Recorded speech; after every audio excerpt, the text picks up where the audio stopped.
بسم اللہ الرحمن الرحیم۔ السلام علیکم۔ کیسے ہیں سب دوست؟ خیر عافیت سے ہیں؟ ٹھیک ٹھاک ہیں؟ جیسا کہ آپ کو پتہ ہوگا کہ ہمارا یہ چینل ہے learning with doctor Atif Nazir. ہمارا یہ نیو چینل ہے اور اس کا بنانے کا جو مین مقصد ہے، محور ہے، وہ آج آپ کے ساتھ میں ڈسکس کرنا چاہتا ہوں۔ ویورز، آپ کو بتاتا چلوں کہ اس چینل کا بنانے کا جو مین مقصد ہے ہمارا، وہ یہ ہے کہ لوگوں کو ادویات کے بارے میں بتانا۔ پاکستان میں کون کون سی قسم کی ادویات روزمرہ زندگی میں چل رہی ہیں، اس کے بارے میں بتائیں گے آپ کو۔ ساتھ میں موسٹ ریٹڈ میڈیسن جو ہیں ہمارے پاس آزاد کشمیر اور اس طرح پورے پاکستان میں جتنے بھی میڈیسن یوز ہو رہی ہیں، اس کے بارے میں لوگوں کو انفارمیشن دینی ہے۔ جیسا کہ آپ کو بتاتے چلوں کہ پاکستان میں دو طرح کی میڈیسن بہت زیادہ کثرت کے ساتھ استعمال ہو رہی ہیں۔ جیسے جن کی کلاسز ہیں، ایک ہے ہومیوپیتھک میڈیسن، جو ہربل میڈیسن ہوتی ہیں انہیں ہم ہومیوپیتھک میڈیسن جو ہیں، ایک وہ ہیں جن کو ڈسپینس کرنا ڈاکٹر آف ہومیوپیتھک DHMS کا کام ہوتا ہے، اور پاکستان میں یہ ہے کہ وہ عام گلی محلوں میں چھوٹے چھوٹے کلینک بنائے ہوئے ہیں لوگوں نے، اور وہ حکمت کا کام کر رہے ہیں۔ ایک تو اس پہ ہم ڈسکس کریں گے، دوسرا یہ ہے کہ انگریزی ادویات جنہیں ہم ایلوپیتھک میڈیسن کہتے ہیں، جو کہ صرف فزیشین ڈاکٹر جو ہیں، رجسٹرڈ ڈاکٹر جو ہیں، جو MBBS کر کے تو رجسٹرڈ ڈاکٹر ہوتے ہیں، PMDC جن کے پاس ہوتا ہے، صرف انہی کی ڈسپینس پہ، انہی کے ایگزامینیشن پہ، انہی کے پرسکرپشن پہ ہی ہم سیل آؤٹ کرتے ہیں، اور انہی کے دیے ہوئے نسخے جو ہے وہ پیشنٹ استعمال کرتا ہے۔ لیکن اس کے مترادف یہ ہے کہ گاؤں میں، کچی آبادیوں میں، سٹی ایریا میں جو کچی آبادی ہیں، ان میں گاؤں وغیرہ میں عام چھوٹے سے ڈسپینسر جو ہے وہ بھی اینٹی بائیوٹک ڈسپینس کر رہے ہوتے ہیں ساری چیزیں، اور اس ساری چیز کے بارے میں اس گروپ میں ہم آپ کو بتائیں گے کہ کیا کیا ان کے مضر اثرات ہیں، اور کیسے یہاں پہ رانگ میڈیکیشن لوگ یوز کر رہے ہیں۔ تو جتنے بھی دوست نئے آ رہے ہیں وہ ہمارے گروپ کو پلیز سبسکرائب کریں، بیل آئیکن دبائیں، اور آج ہمارا جو مین ٹاپک ہے وہ ہے کہ ادویات کا استعمال۔ اب اگر آپ ہومیوپیتھک میڈیسن استعمال کر رہے ہیں، جیسا کہ پاکستان میں ہے کہ وہ بھی 6-8 دنوں کی ہومیوپیتھک کی میڈیسن دے دیتے ہیں، جو حکیم لوگ بیٹھے ہوتے ہیں، جو حکمت کے ڈاکٹر ہیں وہ بھی۔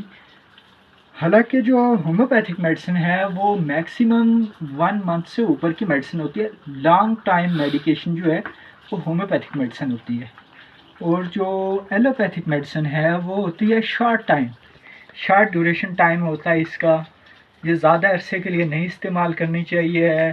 اس میں اینٹی بائیوٹک بہت شارٹ ٹائم کے لیے یوز ہوتی ہے، ملٹی وائٹامن جو ہیں وہ بھی بہت لانگ عرصے تک نہیں یوز کرنے چاہیے، وہ بھی نقصان دہ ہوتے ہیں۔ یہ ساری چیزیں ہم آپ کے ساتھ ڈسکس کریں گے رفتہ رفتہ، لیکن مین جو چیز آپ کو آج بتانے کا مقصد یہ ہے کہ پاکستان میں رانگ میڈیکیشن کتنی ہو رہی ہے، وہ رانگ میڈیکیشن کیسے ہو رہی ہے، اس کے بارے میں آپ کو مین انفارمیشن آج دینی پڑے گی۔ تو رانگ میڈیکیشن ایسے ہو رہی ہے کہ ایک بندہ جو بیمار ہوا ہے، مثلا اس کو فیور ہے، بخار وغیرہ ہے، تو وہ چلا جاتا ہے کسی بھی چھوٹے میڈیکل سٹور پہ، اور وہاں پہ جا کے کہتا ہے کہ مجھے بخار ہے، گلا خراب ہے، اور وہاں سے اس کو میڈیکل سٹور والا جو ہے بندہ جو ہے وہ شاید ڈسپینسر بھی نہیں ہے، ایکسپیرینس بیس ہے، اس کا 5-7 سال کا ایکسپیرینس ہے، اس نے میڈیکل سٹور کھولا ہے، اور وہ لوگوں کو اینٹی بائیوٹک بھی دے رہا ہوگا، باقی اینٹی ہائپرٹینسو میڈیسن جو بلڈ پریشر میں یوز ہوتی ہیں، جو ڈپریشن میں یوز ہوتی ہیں، بہت ساری آل کائنڈ آف میڈیسن لوگوں کو وہ پرسکرائب کر رہے ہوتے ہیں۔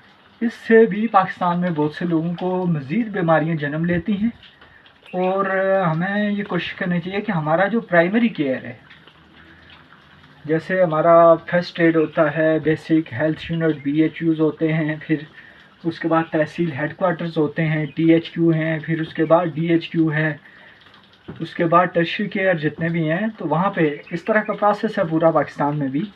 تو ہمارا جو پرائمری کیئر ہے اس میں رانگ میڈیکیشن اتنی زیادہ ہوتی ہے کہ پھر یہ جو ہوتے ہیں ان کے ریزسٹنس ہو جاتی ہے. اور یہ جو ایلوپیتھک میڈیسن ہے بالخصوص اس کی ریزسٹنس اگر ہو جائے پیشنٹ میں اینٹی بائیوٹک کی تو پھر پیشنٹ کا کیور ہونا ٹھیک ہونا زیادہ مسئلہ لگا رہتا ہے. تو دوستو میں آپ کو یہ بھی بتاتا چلوں کہ ہمیں پرائمری کیئر پہ کیسے جانا چاہیے. جو بیسک آپ کو انفارمیشن دینی ہے میں نے وہ ہے کہ آپ نے پرائمری کیئر پہ جانا ہے. لوگ سوچتے ہیں کہ پرائمری کیئر جس بندے نے اسٹور کھولا ہے ایچ اینڈ ایوری کائنڈ اس کے پاس دوائی ہے تو ہم اس کے پاس ہی چلے جاتے ہیں. حالانکہ ایسے نہیں ہوتا ہے.